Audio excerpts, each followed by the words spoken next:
두 번째 인구조사가 있죠. 첫 번째 인구조사가 있었고 두 번째, 그래서 민수기라고 부른 줄 압니다. 자, 25장에서 24,000명이 연병으로 죽습니다. 그 사건 후에 26장에서 인구조사를 말씀하시죠. 왜 인구조사 하는가? 2절에 보면 답이 나와 있습니다. 민수기는 군대의 조직처럼 또 진을 치고 행진을 하지요.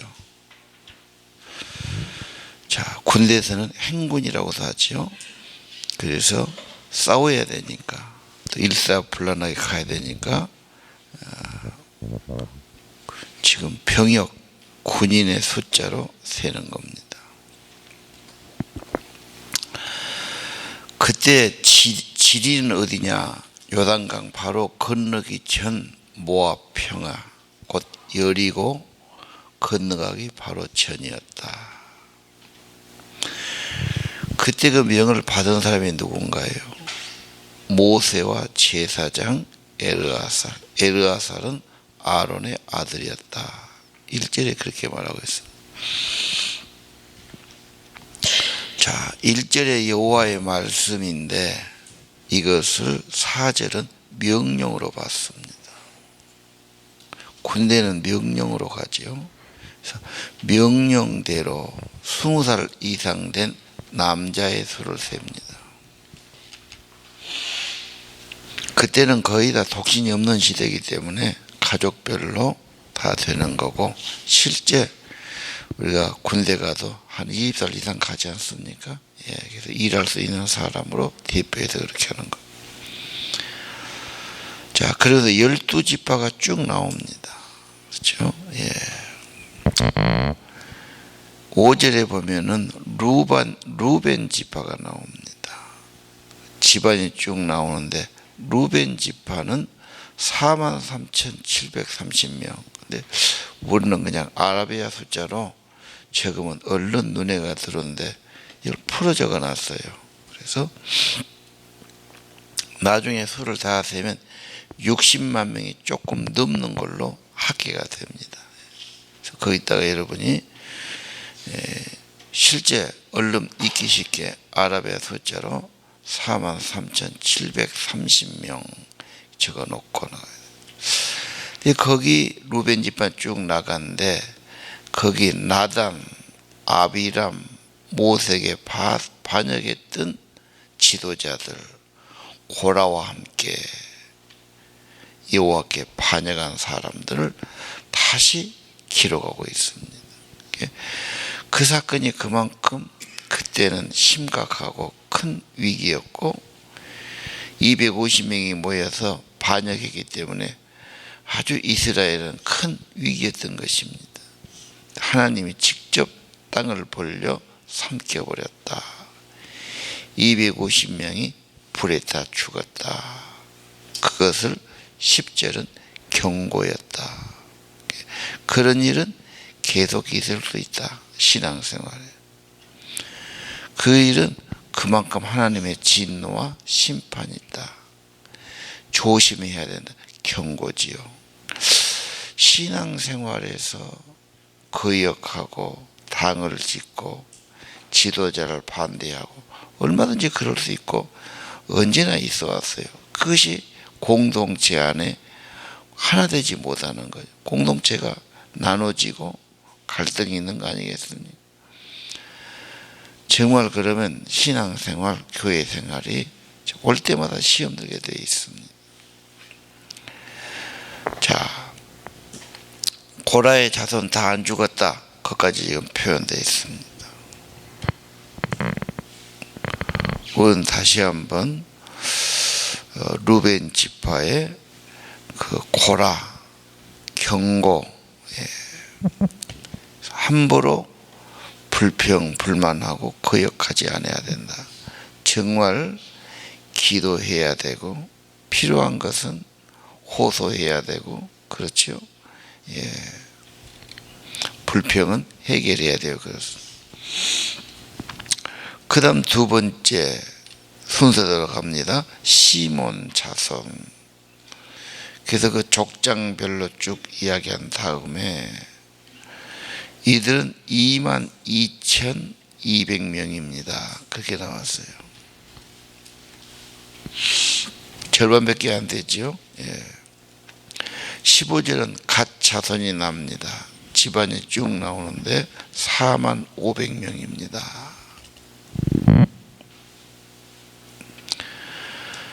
자, 12절에 시몬 자손이 수가 제일 적은데 처음에 비교해서 절반 이하로 떨어져요. 시몬 집안에 무슨 일이 있었나? 25장 14절에 보면은 그 죄를 지은 사람이 누구냐? 시므리. 그렇죠? 시므리는 어디 사람이냐? 시몬 지파의 지도자였어요. 그렇죠? 그래서 25장에 그 진노와 연병이 막 보였지 않습니까? 그때 많이 지파가 병들어 죽었지 않느냐, 그렇게 보죠. 그래서 시므리의 죄의 영향일 것이다. 자, 19절에 보면 20절에 보니까 유다의 자손이 있죠. 유다의 자손인데 19절에는 에르오나는 가나안에서 죽었고, 또 이걸 왜 내놓습니까? 이 창세기에 보면 하나님은 자손을 이어가기 원하는데 이 사람은 자기들의 상속분이 적어진다고 해서 형수에게 아기를 낳아주지 않죠. 그리고 땅에 설정한 것이 오난이어서 오난이즘이란 말이 지금도 그대로 내려오고 있습니다. 자, 그래서 이들은 여호와 보시기에 악에서 바로 죽었다. 유다 집안 셀라, 베레스 쭉 나오지요. 세라. 그래서 거기서 난 자는 76,500명, 수가 제일 많습니다. 유다 족속은 항상 선봉에 섰어요. 앞장섭니다. 그래서 하나님 축복하신 줄 알고 이 유다에게서 왕이 나옵니다. 창세기 유다가 요셉을 팔 때부터 좀 더 특별한 믿음을 보여줍니다. 하나님의 축복을 받았어요. 그리고 언제나 유다가 앞잡이가 됩니다. 장남이 아닙니다. 그래서 모든 일이든지 우리는 하나님의 일을 할 때는 눈치 보고 마지못에 따라한 것이 아니라 앞장선 사람이 중요합니다. 그러면 또 사람은 따라가요. 앞에서 그냥 허지부지하고 불평하고 그냥 뭐 딴소리하고 그러면 또 사람은 눈치를 봅니다. 그래서 반드시 모든 신앙은 앞장선 사람이 필요하고 누군가 그렇게 선봉을 서줘야 되고 하자고 해야 되고 먼저 저지르고 나가야 되는 겁니다. 자, 유다가 그런 겁니다.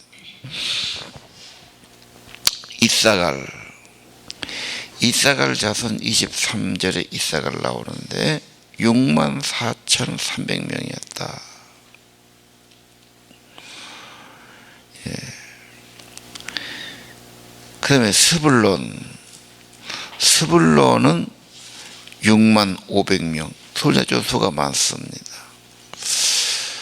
물론 숫자가 많은 걸 꼭 좋다고 할 수는 없지만 결국은 그들이 헌신되지 못하고 회심하지 못하고 분명한 믿음의 고백이 없으면 흐지부지 약해지는 겁니다.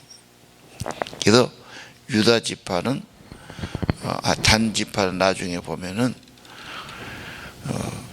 갈수록 쇠약하고 흐지부지 됩니다. 그리고 계시록에 보면 단 지파는 아주 없어져 버렸어요. 38장 요셉이죠. 요셉은 하나님 축복받은 사람 아닙니까? 요셉의 아들 둘이 한 지파씩 맡아요. 그래서 레위 지파를 빼고 12지파가 되게 하죠. 창세기에 나와 있지 않습니까? 요셉이 그만큼 번영한 사람이었죠. 요셉은 두 아들이 들어갑니다. 므낫세와 에브라임. 이 사람들은 우리가 아는 것처럼 야곱의 자손들이 아닙니다. 자, 야곱을 거쳐 요셉에서 나온 야곱의 손자들이죠. 므낫세 집안이 쭉 소개되는데 34절 52,700명, 적지 않은 숫자. 요셉의 아들 에브라임 집안도 그렇습니다. 32,500명이었다. 38절 베냐민 자손도 집안을 쭉 소개하면서 45,600명이었다.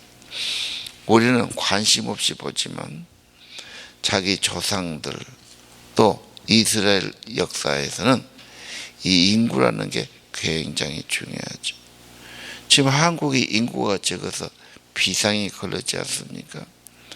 이렇게 아기를 안 낳기 시작하면 앞으로 50년, 70년 후에는 인구가 절반이 되고 100년 넘어가면 이제 인구가 막 현저하게 줄고 이렇게 200~300년 가면 대한민국은 사람이 없을 거다. 그렇게 지금 통계로 나오죠. 그럼 어떻게 하냐? 막 이민들을 불러올 거냐? 중국의 조선족을 데려올 거냐? 아기를 낳게 할 거냐? 근데 다 요즘은 아기를 안 낳으려고 그래요. 이 학생들 조사하니까 30%가 아기 필요 없다 그렇게 나와요. 귀찮지요. 그럼 낳고 기르는 게 얼마나 귀찮고 힘듭니까? 돈 들어간다고 생각하고. 이게 못 살 때는 많이 나는데 잘 살면 사람이 더 가져갖고 아기도 안 낳으려고 그래요. 참 희한한 일들입니다. 유럽도 마찬가지입니다. 앞으로 유럽도 이런 추세면 인구가 거의 없어지고 이민 간 이슬람 사람들은 보통 아기를 5, 6 낳으니까 걔들 천지가 될 거다 이렇게 보고 있어요. 인구 저것이 큰 재앙입니다. 지금. 자, 선진국이 다 지금 그런 식으로 하고 있죠. 42편 2절 단자손 64,000에서 적지 않은 숫자입니다. 단은 신앙이 분명하지 않아요. 그냥 어디 숨어 살기 좋아해요. 흐지부지 돼요. 나중에는 어디로 없어졌는지 다 없어져 버렸어요. 신앙은 분명한 고백과 무슨 일을 주의를 보는 앞장서는 것과 회심이 참 필요하지. 자, 아셀의 자손 쭉 나오고 53,400명. 48절 납달리 자손 45,400명. 51절에 총 합계를 해놨어요. 60만 1,730명이었다. 40년 전에 기수할 때는 이보다 더 1,000명 많았어요. 40년 지나는데 인구 증가를 못하고 줄어도 먹었죠. 아마 광야의 생활이 힘들었을 거다. 또 전투나 질병이 있었을 거다. 그렇게 보고 있습니다. 자, 여기까지는 다시 한번 이스라엘의 점호 숫자 점검이 있고 다시 한번 또 가나안 전투를 위해서 명령이 나왔습니다.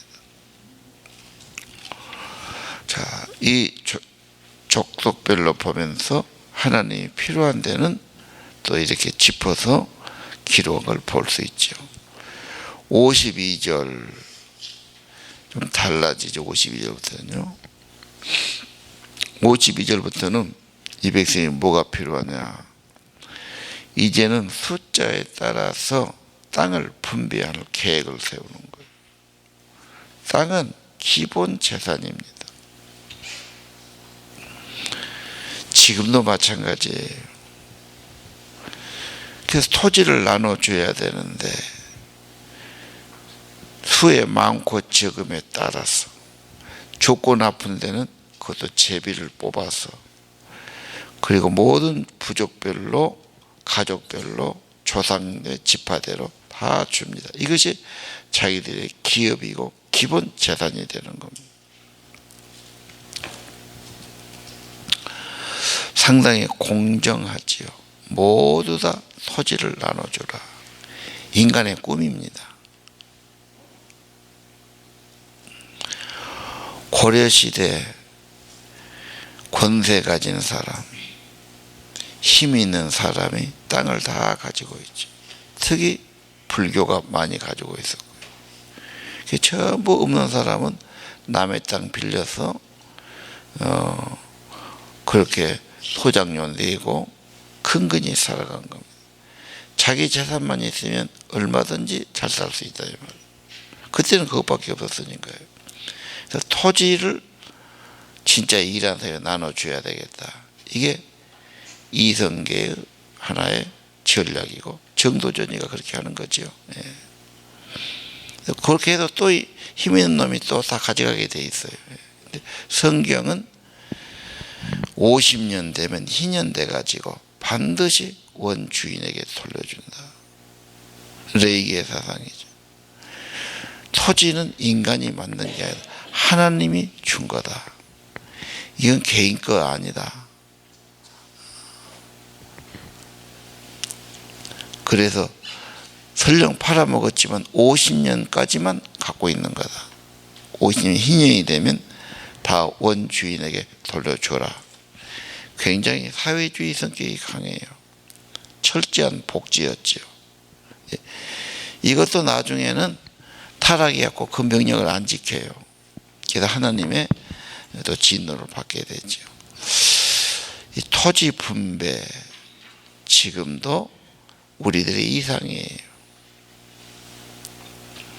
지금은 다 몰두해서 분배 못하지요. 이것이 이승만 정권 때 했습니다. 그때는 농지 계획만 했어요. 일제시대 때 엄청 가진 사람들 다 국가에서 뺏어가지고 다 실제 농사진 사람들에게 균등하게 나눠주는 겁니다. 그리고 6.25가 터졌어요. 공산주의가 할 것을 먼저 해버렸죠. 자기 토지가 있기 때문에 우리나라 공산화가 안 된 겁니다. 지금도 이 정신이, 그래서 있는 사람은 세금을 더 내야 되고 선진국은 다 그럽니다. 없는 사람은 복지로 좀 주면서 가기도 하죠. 자, 하나님의 어떤 그 재산 기업의 분배 말씀했어요. 57절 레위 지파가 나옵니다. 레위 지파는 유명하지요. 게르손, 고앗, 무라리 자손이다. 그렇죠? 예. 특별히 여기서 한 사람 소개됩니다. 아므람이 나오죠. 아므람은 고앗의 지파인데 그 아내가 요게벳이었다. 여기서 모세의 아버지 어머니 이름이 나오지요. 그렇죠? 그들은 59절에 두 아들 아론과 모세를 낳았고 누이 미리암을 낳았다. 그렇게 돼 있어요. 예. 특별히 레위 지파에서 그 유명한 아론과 모세. 또 하나 슬픈 사실은 60절 아론의 아들 있지요. 나답과 아비유. 제사를 잘못 지내다가 불에 타져 죽었다. 그래서 참 레위 지파는 재산을 안 주지요. 땅을 분배하지 않습니다. 그들은 제단에 난 것으로 먹고 살아야 돼요. 또 11조 바친 것으로 레위 지파는 하나님 섬기고 예배하는 제사장 노릇을 해야 됩니다.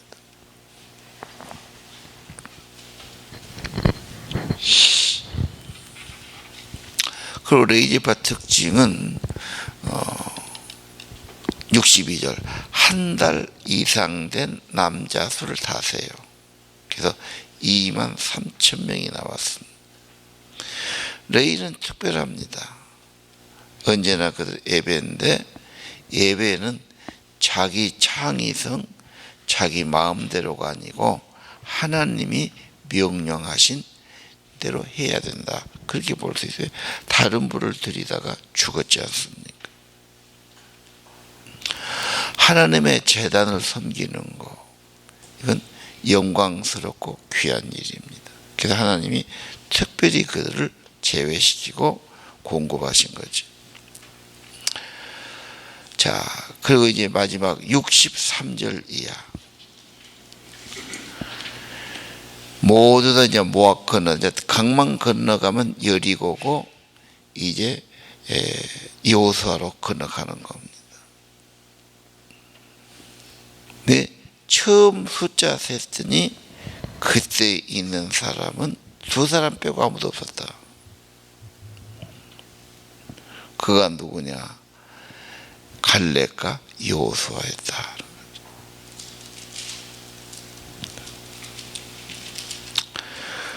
언제나 가나안 복지는 믿음의 사람, 순종의 사람,